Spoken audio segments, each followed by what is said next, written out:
Another classic rock and roll record at number 33. We've already heard from him in this countdown. Little Richard with two songs on WJJD's survey the week of July 9, 1956. At number 33, Long Tall Sally, one of his signature hits.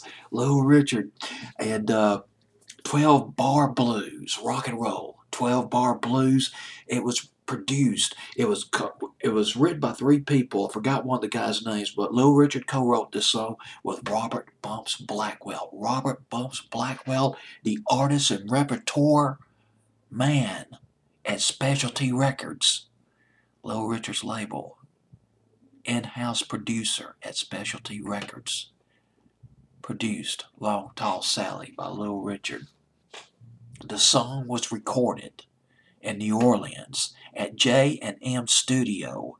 The date was February the 10th, 1956. One thing I got to mention about this song, when Little Richard came out with Tutti Frutti in 1956, earlier in 1956, it was very fast.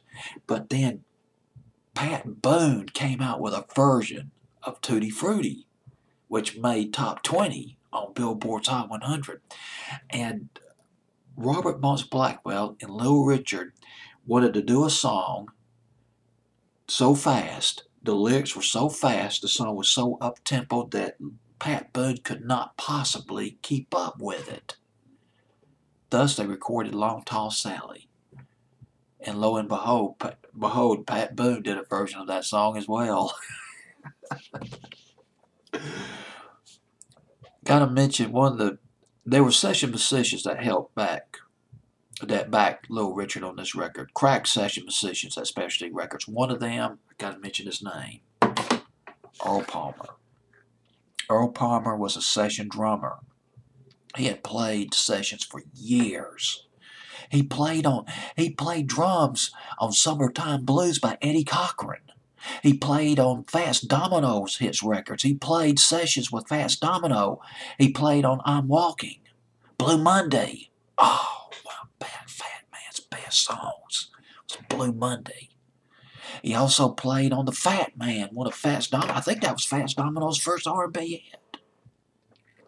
Long Tall Sally went to number one on the R&B charts.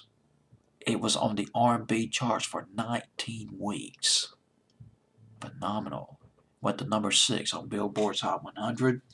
Another thing about Earl Palmer, I got off of Earl Palmer. There's one other thing I mentioned about the guy who played on this record, played drums on this record.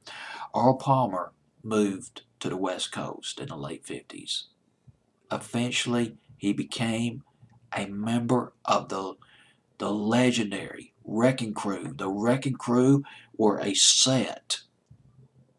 collection of crack session musicians who played on loads of hit records back in the 60s.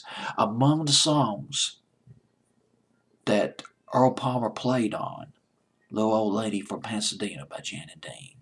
He also played on Mel Carter's Hold Me, Love Me, Kiss Me. He played on that session as well as hundreds of other sessions, among hundreds of other sessions. But it's all about Little Richard now at number 33. And he's rocking in 1956, man. The standards are okay. The Sylvia Sims, Tony Martin, Georgia Gibbs is okay. It's sort of a holdover, a throwback to the big band era, but Little Richard throwing in some fresh rock and roll sounds in 1956. The adults hated it. Oh, God. The adults thought it was the end of the world.